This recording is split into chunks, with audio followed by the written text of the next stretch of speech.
might not be too much in favor. You'd have to be careful about that sort of thing. But put those kind of leaders, industry leaders and business leaders, should be on this board that Matt can call on, who can bring something to the table when he has a client that he wants to wine, dine, impress, etc., if you will, to bring something to the table that can talk to them about what the real estate situation is in this county, talk to them about a banking relationship, talk to them about the college or the hospital and these kind. Somebody from the tourism part of it maybe is part of it, show them what the quality of life issues are in the county. Those kind of people is what we need on this board. Well, and just throwing this out, I mean, if the nonprofit structure can't work in terms of where everybody can get on the same level with transparency and accountability, you know, is it just a question of board structure? And, you know, do we need to look at who's appointed or who serves on this board? The private, compulsory, or the non-public, if you will, whatever you want to call that, as long as transparency and accountability there, I don't think I've got a problem with it. But when you start hiding the public business over in the shady corner, I've got a serious problem. Yeah, I understand. I mean, I understand that. Part of the transparency issue that Tom raises is an issue even without the nonprofit, the private entity out there. Because the way the confidentiality statutes for economic development are written is that Commerce and us, our department, they don't have to tell the public anything until the announcement is made and the deal's done. In some instances, I think that that's necessary. I think it's a terrible idea whether it's necessary or not, but sometimes it is necessary. That doesn't change. That situation doesn't really change if you've got a private entity, except they just simply tell you to take a hike. We're not protected by statute. It's just none of your business. But if you were to set this thing up in such a way that you do it, and this is a different legal structure up here than I'm used to playing with, but if you had a situation where a city or a county, city I know we can do this, but county I'm not really sure, to tell you the truth, do this not by resolution, which is a transitory deal, do it by ordinance, and say, you know, well, the county will support and participate in a side-by-side, not-for-profit, but we will do so only on these conditions. And then you set out the exemptions to the confidentiality. Say you will disclose. You know, you don't just get to give us a copy of your 990. You know, there will be a financial report. The thing that I've heard over and over again with these people that we've talked to here locally, well, not locally, but statewide, and in other entities around the state, is that there is an awful lot of stuff that you hear going on that they don't want to see on the front page of the paper. I mean, the idea that they just went out and spent $2,500 to wine and dine somebody at the Marriott in Charlotte is not necessarily something that those kind of entities want people to know about. Is it public money? No. But there's a perception. I mean, I've actually had people say, well, you know, we don't want anybody to think that we're spending county money on liquor. Right. Let me follow up on that. The structure in North Carolina is this.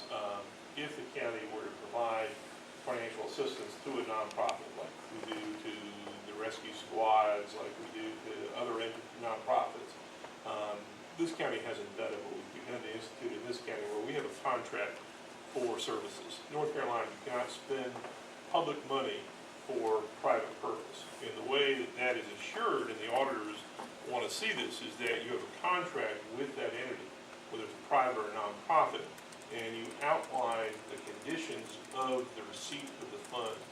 And the number one thing is it has to be used for the purpose stated, and two, it has to be used for a governmental purpose. That's a legal term in this state that's been adjudicated, and I don't get Richard Williams here to explain it entirely. But the common sense is you got public money for public purpose. You can't use it for liquor. Now you can use it for the meal, but you can't use it for the liquor. And that may sound silly, but that's part of the responsibility when they give the audit, the report back on the use of finances. That needs to be made sure, and there has to be an audit trail back. That's that transparency issue you're talking about. Does it mean the nonprofit can't use their private funds for things that are not public? No, it doesn't mean that. It means they can do that. And it's just that they have to segregate that out, and that's part of the process. But that is, it's not so much done by ordinance here, it's done by contract for the grant contract, and that has worked generally well. If you have in the grant contract that they have to provide that audit or that statement of use of the funds up to and including receipts, and that's part of what we're trying to adopt here in the county. Well, the contract would obviously be the end result, Yeah. but to get there, to give the authority for the county or the city or whoever it is to do something, there needs to be some legislative action out there. Now, maybe in North Carolina, all you get to do, unless you're a city, is to rely on state statute. And that's all we do, because we are an arm of the state, yeah. But I don't see anything in the statute or in the state constitution or any cases that says that we can't, the county cannot enact an ordinance that lays these things out. And that way they're not cast in stone. You can always amend an ordinance or rescind it. But an ordinance has the force of law, whereas a resolution does not. It you know, if that's how, if that's what you all want to recommend, that's helpful to us. I mean, as a staff, I have no problem. I'm just saying it's, you know, it provides, the ordinance provides that framework. And to change the framework, you would change yours, no big deal. You can do the same thing by resolution. The resolution has the same impact for us on the staff. And I understand what you're saying, is it's, you know, resolutions doesn't more than glorify motion of the board. Ordinances as a framework of law, I leave that to guys like you and the county attorney and the other attorneys. But as a manager perspective, it doesn't make much difference. We're just looking for the guidance. And, you know, if it's an alliance or a network or a large group of people with a smaller board, and whether the nonprofit should be on a specific project or have the ability to do multiple projects, like reinvigorating an additional one, let us know what y'all want to do. We're there. We're here to do it. To Tom's point, to make sure that there's not a misunderstanding on the size of this thing, is that my thought is you get everybody that wants to participate, and maybe some that don't, invited around the table. That group, even under this way the state statute is set up, if it's to be treated as a commission, that group then elects its own officers. It puts together its own rules and regulations. They decide whether there's an executive board. You can't have a committee of 100 type of thing where you got 100 people sitting around a table making decisions. The group of 100 or however many it is are the ones that have the general brainstorming policy type discussions, and then there'll usually be an executive committee that's either elected by that group or appointed, you know, saying these are the people that we want on the executive committee, that may be, you know, 10, 15 people, because it gets any bigger than that, it's just not workable. But you need to have as many people around the table as you can, because that's where all this cross-pollination of ideas comes from. And that's the biggest problem that we've got here with our board as presently constituted, is that none of us are players. I mean, we don't, I'm not going to go out and start a business tomorrow, or I might, but I'm not the horsehead type or the school board type or anything like that. You need people sitting on this board that can say, yeah, we think that developing the Daniel Road property is a good idea. And here's how we're going to do it. You know, here's what we're going to do out at so-and-so, the Wells property. In an advisory board capacity, which is what this has turned out to be, because of no action having been taken on that original resolution, it doesn't surprise me in the slightest that this board's never really accomplished anything. Our steps that we were in the process before Greenfield and the recommendation by them and the actions that followed was that we had identified the 5 rotating off board members would fill for a temporary time till September, I think the end of September, to allow us to determine if those 5 positions should be filled by the people that we keep talking about, the hospital, you know, the college, things of that nature. Get those 10 board members with the 5 remaining board members in place and let them develop what economic development advisory board and function should look like, because then you start to bring those other players into the group. Then it can be looked at, developed, determine what the next steps may be. This circumvented that, there's no problem with that. Created a lively discussion, probably will create some interesting comments, but from that end, I think the immediate need gets to be, how do you address those 5 positions that are only gonna be on here for 2 more meetings. We had some people wanting to rotate off. They may or may not have changed their mind, and if they are, then we have to get that in place, because I don't think we're gonna resolve this whole situation over the course of the next couple of months.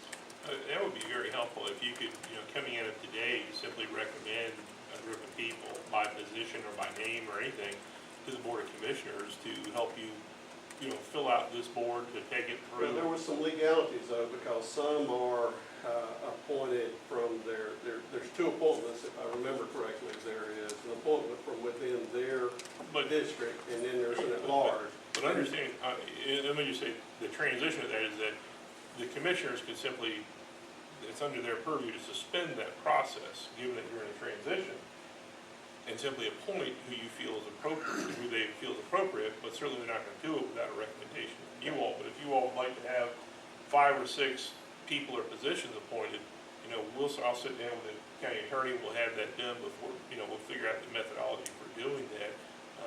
The Board of Commissioners created it, the Board of Commissioners can change it.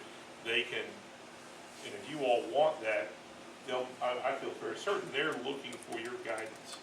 Because that's what they told me, and they'll do their very best to make it happen. And if I can get it from you all today, we can do it I can ask them to do it as early as Monday night.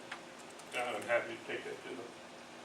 I don't think we're in I think what we need to Getting it do right is is have better our than next getting it quick. meeting. Yeah, it's however you want, I'm just saying, Next meeting, we You put it tell us on what as you an want. agenda item and Okay. determine whether or not this structure remains as it was originally designed, and then we go back to the commissioners and ask them for 5 appointments to their previous methods.